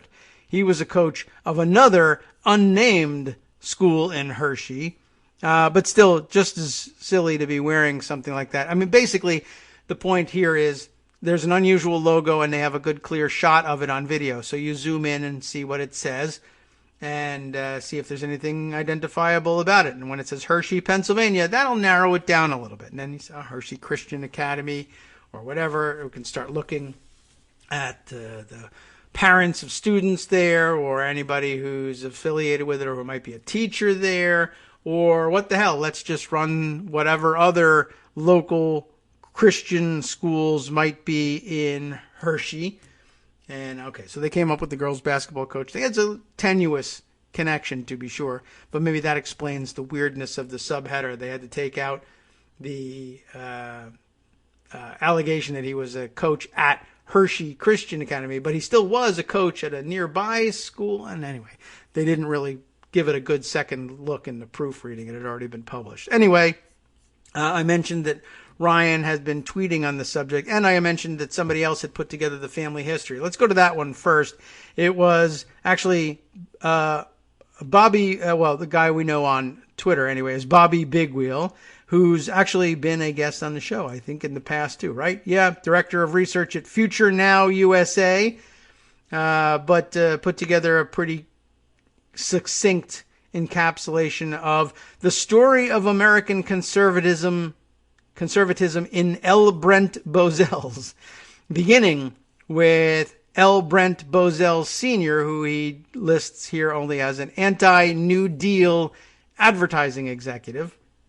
And I don't know whether that was, I don't know anything about any of them really, except for the current Bozell III, and now the one who's been arrested. And by the way, from the photos, I would say he's, this is not a young kid or anything like that. This guy's in his 40s or maybe even early 50s, possibly, or else he's just older than he, or looks older than he is. But he's certainly an adult in his own right here. So it's not like he can be grounded for this by Bozell III, but Bozell III is going to have some splaining to do, and has probably given him an angry phone call or two at this point by now. But anyway, where was it? Oh, yes, right. So Aaron says, the story of American conservatism in L. Brent Bozell. L. Brent Bozell, the senior, anti-New Deal advertising executive. I'll look him up, see what, I don't know whether he was an executive of an anti-New Deal advertising campaign or was an advertising executive who was anti-New Deal and used his personal fortune to rail against it. I don't know. It didn't matter very much because he's then shortly overtaken by L. Brent Bozell Jr., a pro-life-ish kind of figure, sort of, except that he preferred Francisco Franco to America, which isn't a very pro-life position, but whatever. L. Brent Bozell III, of course, he describes as a guy who tracked when TV was mean to conservatives, which is pretty true representation of what he's really been doing. And then L. Brent Bozell IV, Q freak who stormed the Capitol. And that puts it pretty bluntly right there. Let's see. Other tweets on the subject include, let's see, first a tweet from Ryan Riley, who's got part of the one of the two names on the byline of the HuffPost piece. New Brent Bozell's son charged for actions during Capitol riot. Story with Paul Blumenthal. Then follows, and then we have, what other, oh, yes, okay, here we go, right back to it. The comment of Matthew Gertz, not Matt Gaetz from Florida, but Matthew Gertz from Media Matters, saying more than 100 posts are on the Newsbusters site under the Capitol Hill riot tag. Guessing none of them say, oh, by the way, our boss's son was one of the rioters. That's probably true. And it sounds like Bozell III may even have been caught by surprise by all of this. Here's NYC Southpaw capturing a screenshot from the Fox Business channel. Bozell III on Fox Business on the Capitol attack. Quote here from him, one element went forward with lawlessness and it's done tremendous damage to everyone else. I think we got a filler version of the quote earlier from the HuffPost story. So just some of the many ironies involved here. And good comment here from our good friend from both Twitter and the greater Netroots environs, Democratic Luntz, and Jacob Alperin Sheriff, as we now goes by the real name, as many of us do.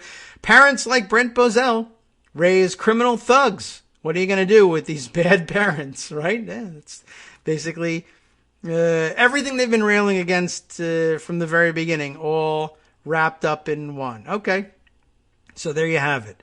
I don't know. I'm taking another look at the Brent Bozell photo here, and I'm guessing maybe he could be anywhere from his 30s to his, I'd say, maybe to his 40s. One of the other pictures sort of made him look older than that. But at any rate, an adult in his own right, certainly, and not a kid. We'll just say that. Empty Wheel. Marcy Wheeler also commenting on Bozell in her tweets from yesterday, saying, starting off with, what is it here? Oh, this is, of course, the misidentification of him as the basketball coach from Hershey Christian Academy. But as she says here, TFW, the girls basketball coach from Hershey Christian Academy wears a school sweatshirt while participating in an insurrection. Just a dumb thing to do in general. But then moving on from there. Incidentally, Bozell, who, as numerous people note, has the very same name as right-wing propagandist L. Brent Bozell III, had the wherewithal to point the still-running C-SPAN camera in the Senate chamber at the floor so it would stop capturing insurrectionists criming. Very interesting, and I guess that might be in the FBI affidavit that lists his various activities inside the Capitol. I'd be interested to read them, but I suppose I'll just leave that for you, and I'll read it off air for my own edification and entertainment later on, giving us a chance to move on to a couple of other things here. Let's see. What other things have I put aside? Speaking of Marcy Wheeler, I guess her comment on the Benny Thompson lawsuit. On top of everything else, this Benny Thompson lawsuit against Trump and also pro-Trump militia and Rudy Giuliani synthesizes the case made in impeachment with more specific conspiracy language from the Proud Boy and Oath Keeper charging documents. So she's been reading all the charging documents as they come out, and she too agrees that the Benny Thompson lawsuit gives a very coherent and complete narrative of what went on without really having to cast all that far back in Trump's history. But yeah, it's very easily traceable all the way back to his 2016 claims that every primary that he didn't win was rigged against him as well. Just definitely one of the better retellings of the story, more coherent and more cohesive, and hopefully more effective in court than we were allowed to be in the impeachment proceeding, given the fact that, you were never going to convince Republicans in large enough numbers to vote to convict. All right, let's see. I know there's some other things that we could tease out of the Twitter feed over the last couple of hours here that I thought might be worth passing on to you. Random story here that I thought was kind of interesting. And a comment from a Twitter account that I wasn't familiar with, but actually turns out to be the account of a pub in Berlin, which is closed currently due to COVID. Das Gift is the name of the pub, I guess. So Das Gift Berlin tweeting this, just sort of interesting random commentary on a tweet being passed around by, let's see, Reporter and Weekend Good Morning, GMM. What is Good Morning Mississippi, I guess. Maybe, because it looks like she's from University of Southern Mississippi. GMM anchor Brandy McGill. I don't know if I can find out any more about her, but anyway, Brandy McGill, who tweets as Brandy McGill TV, doing a local interest story on an inventor, Todd Drummond, who has invented the Defender Safe Space Desk. And I don't think he's trying to be ironic in naming it the Safe Space Desk, but who knows what's on his mind. Anyway, Todd Drummond's Defender Safe Space Desk is designed to allow children to hide away inside. Essentially, it is a prototype desk that he, I guess, proposes to sell to schools. And this is why, I'm questioning what he really means with the safe space thing. Essentially, he's saying, the answer to the incredible rash of school shootings that we've been suffering and have only had respite from partially due to COVID closures of so many schools, the answer is not to do something about the number of guns in circulation or anything like that, but rather to give children bulletproof, desk-sized panic rooms for them to hide in during school shootings. That's literally what he's provided here. It's a desk designed to allow kids to hide away inside, not only underneath, but with a door that slides shut. The desk, by the way, of course, as you might expect for something that would, offer, I guess, bulletproof protection. The desk weighs 130 pounds, so outweighs most of the school kids who will be using them, and is made with ballistic material. Full story later today, Brandy offers on WLOX, and maybe you want to take a look. I'll share this tweet with you. Das Gift, though, making the very correct observation that somewhere in America, there's probably already an ammunition company testing its new desk-piercing bullets. So probably true. They answer everything that way. And by the way, it doesn't look like it's very easy to get yourself down there and into the place. I don't know whether it locks from the inside. I don't know whether, I mean, I imagine, I guess if all the school kids lock themselves in it and they're bulletproof, I guess a school shooter goes elsewhere and starts looking for other targets or starts testing, is there really no way I can shoot through this thing, even with my armor piercing bullets? I don't know. It doesn't look very comfortable. It doesn't do anything for disabled students, obviously. That's a different problem. But certainly you want to start considering that if you really think that these things ought to be in widespread circulation. And of course, nowhere in America are they going to be able to seriously consider buying 130-pound desks at God knows what price per unit, although maybe down in Mississippi you'll make some local sales where the legislators will mandate it rather than, say, do anything about guns or spree shooting or whatever. It's interesting, to say the least. All right, let's see. Other such stories. As Greg mentioned, with the various censures going on of Republicans who voted for the impeachment or voted for conviction in the Senate side getting censured by their local parties. I think we made mention of this the other day, but maybe not. Might have been just conversation at home. Here's a tweet from Robert Collins, professor of urban studies and public policy at Dillard University, who writes, the Louisiana GOP formally censured Senator Bill Cassidy today. Interesting side note, when I was on the staff of U.S. Senator Bennett Johnston, we asked the Louisiana Republican Party to censure our opponent, David Duke, because, of course, he had literally been a self-professed Klansman, and they refused. And he includes a clip of the September 1989 article on it. Louisiana GOP won't censure Duke. I think I saw Jake Tapper make the same find over the weekend. So also an interesting side note on all of what we have been discussing at this point. Good news on the COVID front. We'll just add this to it. The White House COVID-19 response team putting out this tweet yesterday that weekly vaccine doses delivered to states when President Biden first took office was at 8.6 million doses weekly to the states. Weekly vaccine doses to be delivered to states as announced today, 13.5 million doses. We've been able to increase vaccine supply by 57% since January 20th, 2021. Whatever happened on that date, I'm not really sure.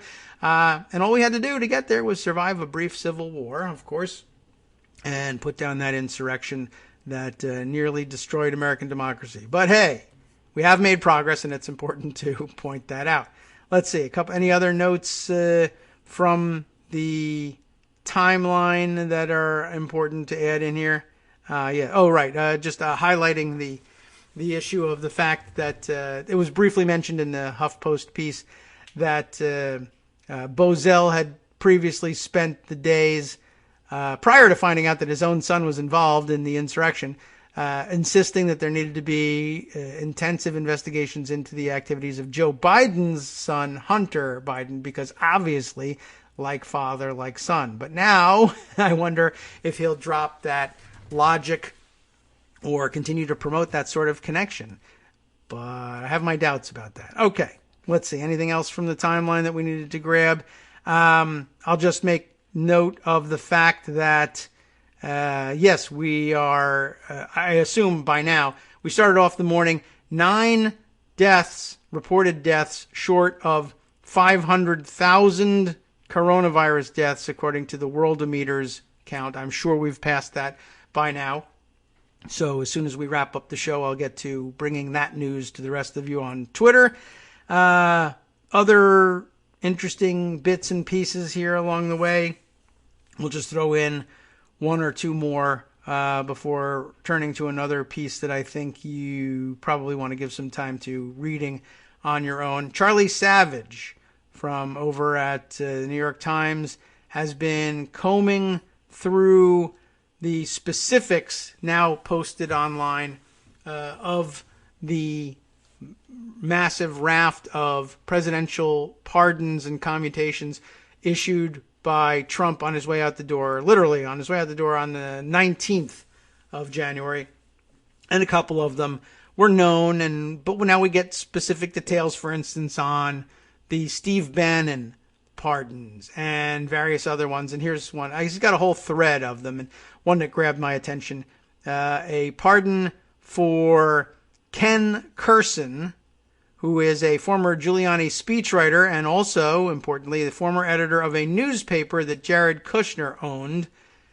And very wise use of the pardon power here to pardon him from his cyber stalking charges.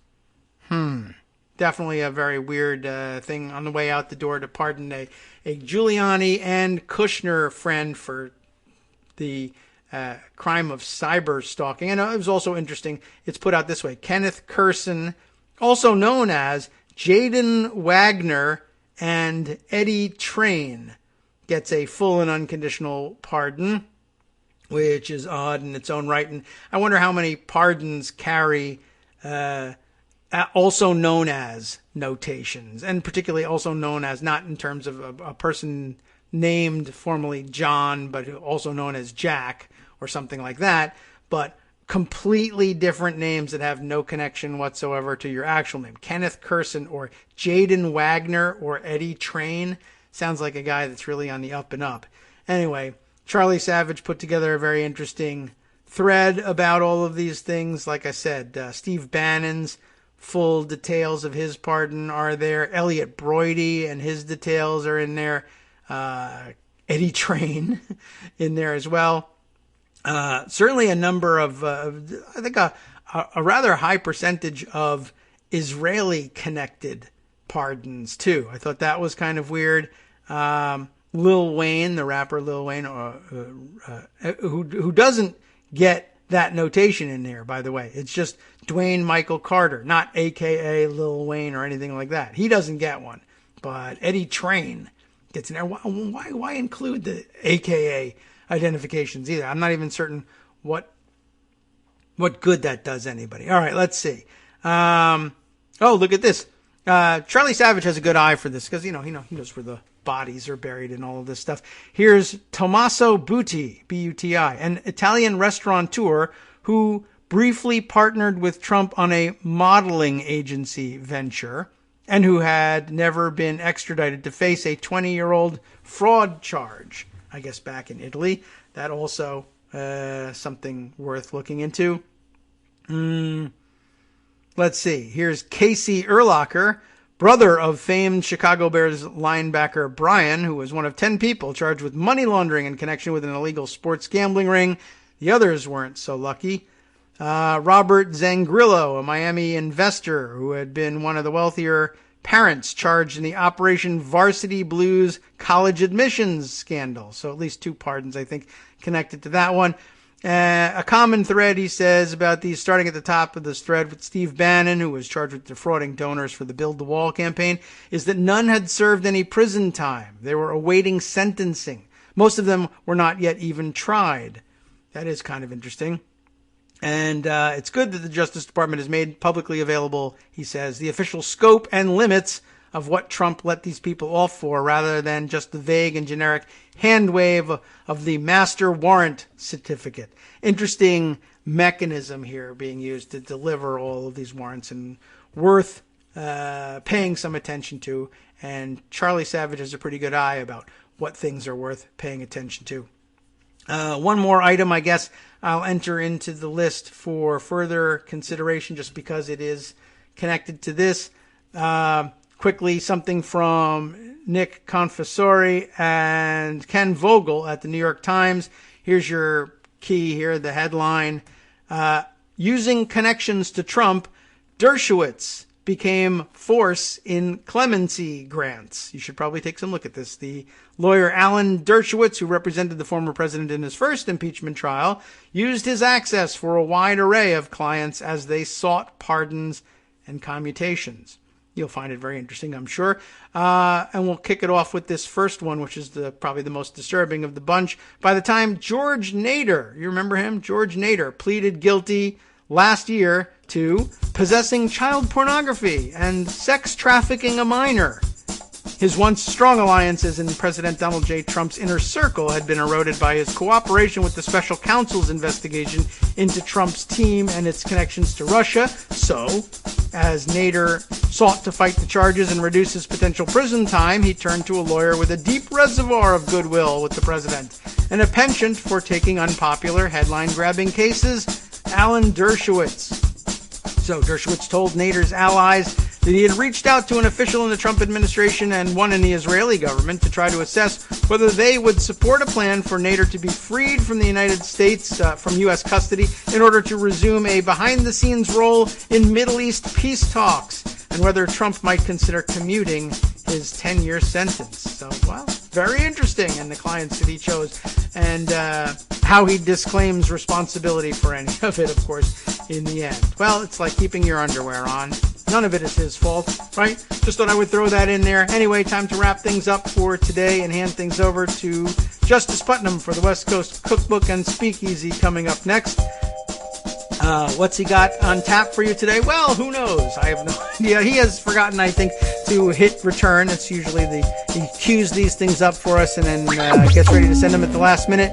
So I'll hear about it in just a few minutes. But in the meantime, you'll hear a fantastic show. So lucky you.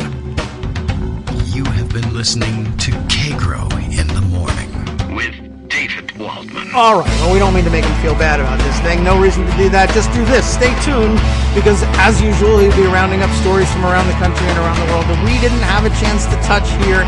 And do stay tuned always at the end for the international news, always among the most interesting and the hardest to pronounce. No change from that today. See you tomorrow.